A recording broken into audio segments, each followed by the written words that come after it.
What's going on, guys? Still here.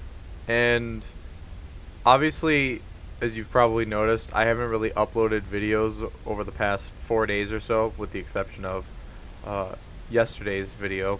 Well, both videos, actually. I had that quick video about the new changes that are data mined about top tier, about everything getting heat stock, and I might do a more in-depth video on it, but I think I kind of got my point across in that.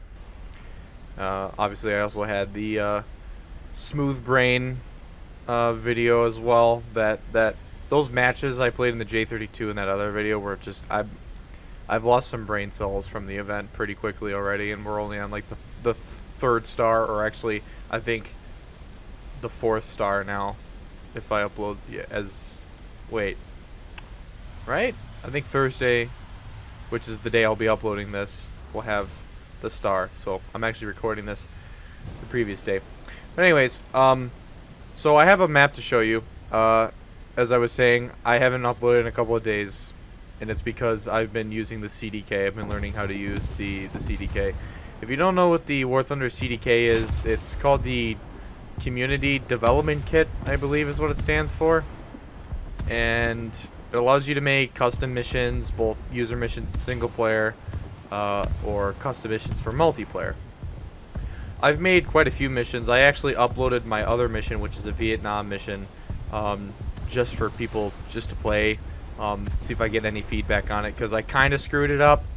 It kind of plays very wonky, and the way it works is you can use ground units, and it's just kind of one-sided. But anyways, jumping points here. So that's something I'll do a video on when I more so finish that. What you just saw in that first clip was me bombing some bases with the Phantom's 3 2,000-pound bombs. I made the health points as so. Also, look at how beautiful these VADs are. Oh my god, they're beautiful. Anyways, I'll get to that in a minute.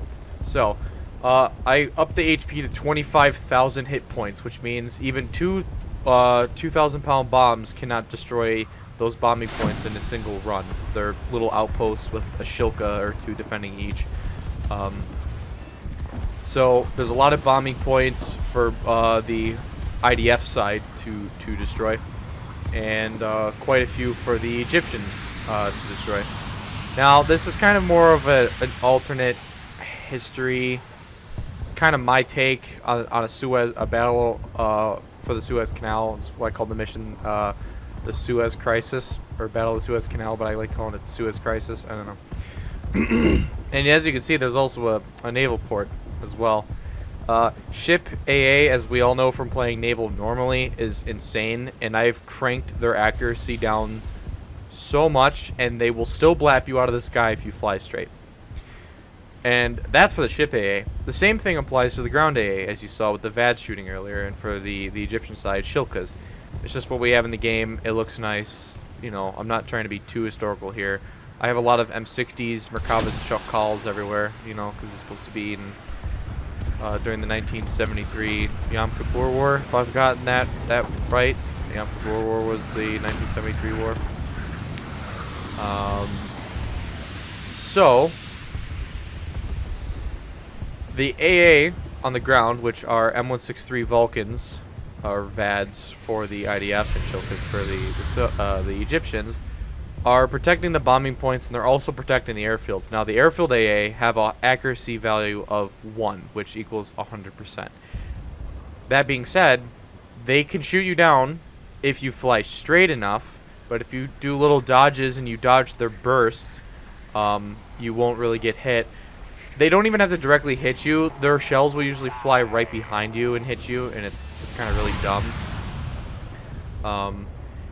And as you see there, I tried putting SU7s in the mission. I'm not... The War Thunder CDK is now like the Arma 3, the Eden editor is what it was called, which is so...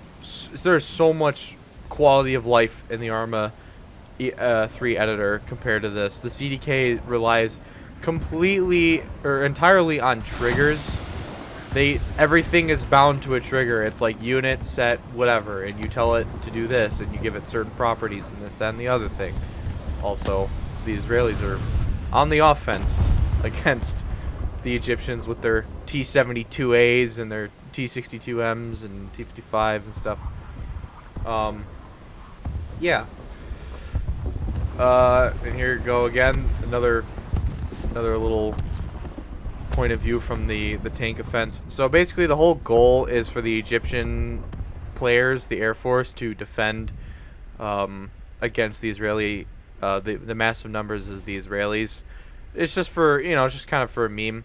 Now, the really sad part to this is the Sinai map, which has this canal. As a matter of fact, you can actually fly all the way out here if you're in a tank battle, which I've seen people AFK fly out to stall out a match.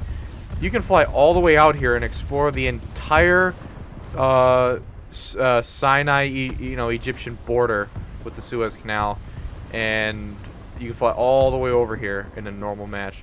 However, because Sinai is a tank map, Gaijin has hard-coded into the bin files the boundaries for tanks. Now, I did not know this making this mission. And here you can see I actually put some naval boats here. I forgot to mention that for the Israeli side. It's just kind of a meme. Sometimes it depends on RNG, whichever side wins. Either the port stowed all the Russian ships basically is what they all are. Or the Israeli ships, which are mixed up with ships that they used in real life, roughly, a little attack fleet. But anyways, as I was saying, so the tanks don't work in this map because the tank border is hard coded into the level itself. Now, maps in War Thunder are set to levels. They're bin files. Binary files, all hard-coded hullabaloo. I'm not an expert, so what I'm saying here, I'm trying to give this in the most layman term possible. Every map that you play on a War Thunder is a level. The game loads up a level, and then depending on the game mode, it loads up a saved mission, if that makes sense. So this is a mission on the level Sinai. I can play this mission on a different level, like Fulda. However, all of the unit placements are probably going to be under the ground or all over the place, depending on, elevation and stuff. It's all based off of coordinates. So, you can't play tanks. Now, in the clip coming up, I switched to the Russian SU7, or, supposed to be an Egyptian SU7. In fact, we actually do have a round-one game for Egypt that I did not put on because I didn't think about it. But, whatever. Now, when I was designing this mission originally, all of the stuff you saw previously, the boats, the tank offensives towards the south by the port, were not there. Well, actually, the boats were kind of there, but there was less of them. Because if you look at the mini-map there for a split second, I put 2 helipads in, one for the IDF, one for the Egyptians. The Egyptian one is down by the port. And also, I think that was a Discord noise. I'm not in Discord right now. That was a Discord noise from when I was recording. It was just a friend joining, but that's okay. So, the tank map can't be played, even though this entire area, as you see from all the blue, was set up for tanks. That was supposed to be a capture zone. There's a crossroads that was supposed to be a capture zone. The bridge was supposed to be a capture zone. I did not know this until completely doing that, which took me an entire day to set that all up because of my amateur skills with the CDK. Took me an entire day, which was, I believe, Monday. Because we're at, what is it, Wednesday? I believe it was Monday when I finished that. I spent the whole day inside making this mission to find out that tanks don't work because Gaijin hard codes boundaries into the level and not into their missions. You can make kill zones in missions by adding areas. You can make kill zones. I thought that's how Gaijin had actually done their boundaries in tank battles. When there's an exploitative spot or, a little campy corner that they put in, they usually put in an area and mark it as a kill zone, and they adjust it depending on They don't change the hard coding in the level. They will usually put kill areas when they have to patch things. That's what they do. It's very, not lazy, but it's very kind of cheap. And I think in the first place, it would have been much better to just be able to mark down zones that are playable and others that are kill boxes. Would have made a lot more sense to me. Ironically enough, Tunisia, which has an air map to it, doesn't have this problem, even though in the level I selected the tank level, not the air level, even though they're identical in terms of landscape and geography. Very odd.